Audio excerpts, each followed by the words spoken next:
Hi friends, I'm Surender, Access India one of the Vice President.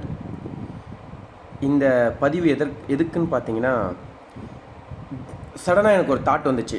நம்ம எப்படி Monday to Friday work பண்ணுவோம், அந்த விஷயத்தை நம்ம டீமில் இருக்கவங்களுக்கு ஷேர் பண்ணலாம் அப்படின்றதுக்காக இந்த வீடியோஸை மேக் பண்ணியிருக்கேன்.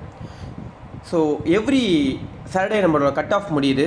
எவ்ரி சாட்டர்டே முடியும் போது நான் என்ன முடிவு பண்ணுவேன்னா, என்னோட டாப் ஐடிக்கு என்னோட இன்கம் பார்த்தீங்கன்னா சீலிங்கிற ஒரு விஷயத்தை அடையணுன்றதுக்காக ஒர்க் பண்ணுவேன். ஸோ கீழே வர ஐடிக்கெலாம் இன்கம் எதாக இருந்தாலும் பரவாயில்ல, பட் என்னோடய டாப் ஐடியை நான் சீலிங்கிற ஒரு விஷயத்தை அடையணும். இதுதான் என்னோடய குறிக்கோளாக இருக்கும். அந்த குறிக்கோளுக்காக சாட்டர்டே நைட் பிளான் பண்ணுவேன். சாட்டர்டே நைட் பிளான் பண்ணிவிட்டு அதுக்காக ட்ராவல் பண்ணுவேன்னும் போது அந்த வீக்கே நான் அடைவேனான்னு பார்த்தீங்கன்னா கிடையாது. அதுக்காக முழு மனசாக ஒர்க் பண்ணுவேன். அதுக்கு சிம்பிள் எக்ஸாம்பிள், ஃபஸ்ட்டு வீக் நான் ஒர்க் பண்ணியிருக்கேன் பாருங்கள், 34,000, அதாவது 34,000 ரூபாய் இன்கம் வந்திருக்கு. அப்போ என்னோட இலக்கு ஃபுல்லாக 60,000 ரூபா சம்பாதிக்கணும், சீலிங் அடிக்கணுன்ற ஒரு இலக்கோடு ஓடிக்கிட்டு இருந்தேன். பட் என்னால் 34,000 ஏர்ன் பண்ண முடிஞ்சு, ஆனால் இலக்கு ஃபில் ஆகலை. நெக்ஸ்ட் வீக் திருப்பியும் அதே மாதிரி சாட்டர்டே உட்காருவேன், பிளான் பண்ணுவேன், சீலிங் கிட்ட போகணுன்ட்டு அடைவேன் 26,000 ரூபா. நெக்ஸ்ட் வீக் மனம் தளர மாட்டேன். நெக்ஸ்ட் வீக் திருப்பியும் டார்கெட் பண்ணி ஒர்க் பண்ணுவேன் 15,000. நெக்ஸ்ட் வீக் திருப்பியும் 7 டேஸ்க்கு ஒர்க் பண்ணுவேன். என்னோட ஏம் ஃபுல்லாகவே, கோல் ஃபுல்லாகவே அந்த ஐடிக்கு சீலிங் மட்டும்தான் இருக்கும்.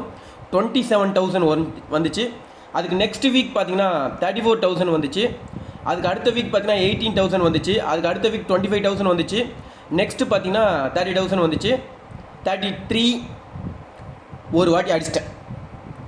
ஃபுல் இலக்கு பார்த்தீங்கன்னா சீலிங் ஒரு வாட்டி அடிச்சிட்டேன். பட் ஃப்ளக்சுவேஷன் பிஸ்னஸ் ஸ்டார்டிங்கில் நம்ம அந்த இலக்கை நோக்கி போகும்போது அந்த ஃப்ளக்சுவேஷனில் தான் இருக்கும். திருப்பியும் அது 29. இப்போ நான் புரிஞ்சுக்கிட்டேன், என்னோடய ஆவரேஜ் என்னன்னு பார்த்தீங்கன்னா 30,000 தான். ஸோ சடனாக கொரோனா வந்துச்சு. கொரோனா வரும்போது 7,000, 9,000, திருப்பியும் அதை பூஸ்ட் பண்ணேன். 25,000, 16,000, 31,000, 47,000.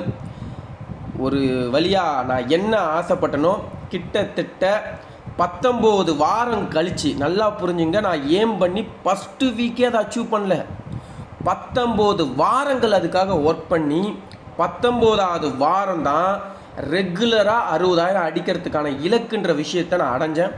ஸோ அதுக்கப்புறம் 20, 21, 22, 23, 24, 25, 26, 27, 28 இப்படி தொடர்ந்து சீலிங். ஸோ ஃப்ரெண்ட்ஸ், உங்களுக்கு நான் இந்த வீடியோ சொல்கிறது என்னென்னா, எவ்ரி சாட்டர்டே இந்த வாரம் 60,000 அடிக்க முடியலையேன்னு சொல்லி ஒர்க் பண்ணாதீங்க. நீங்கள் 60,000 அடிக்கிறதுக்கான எல்லா எஃபோர்ட்டும் போடுங்க. ஆக்சஸில் நம்மளுக்கு கிடைச்சா 60,000 கிடைக்கும். இல்லைனா எஃபோர்ட் போட்டதுக்கு கண்டிப்பாக அதுக்கான பலன் கிடைக்கும். நம்மளுக்கு ரொம்பலாம் தேவையில்லை. ஸ்டார்டிங் லெவலில் இருக்கவங்க ஒரு 1 இயருக்கு பார்த்திங்கன்னா 52 வாரங்கள் இருக்குது. அந்த 52 வாரத்தில் ஜஸ்ட்டு நீங்கள் ஒரு 20 வாரம் சீலிங் அடிக்கிறதுக்காக 32 வாரம் எஃபோர்ட் போட்டிங்கன்னா 20 வாரம் நீங்கள் சீலிங் அடித்தாவே உங்களோட இன்கம் 12 லட்சம் ரூபாய் இருக்கும். அது மட்டும் கிடையாது, அந்த 32 வாரமாக நீங்கள் விட்ட பணமே கிட்டத்தட்ட 6லேருந்து 7 லட்சம் ரூபாய் இருக்கும். 20 லட்ச ரூபா சம்பாதிக்கிறதுக்கு இங்கே டீம் தேவை கிடையாது, இண்டிவிஜுவல் எஃபோர்ட் போட்டாவே போதும். ஸோ இது உங்களுக்கு நான் சொல்லணும்னு ஆசைப்பட்டேன், சொல்லிட்டேன். Thank you so much.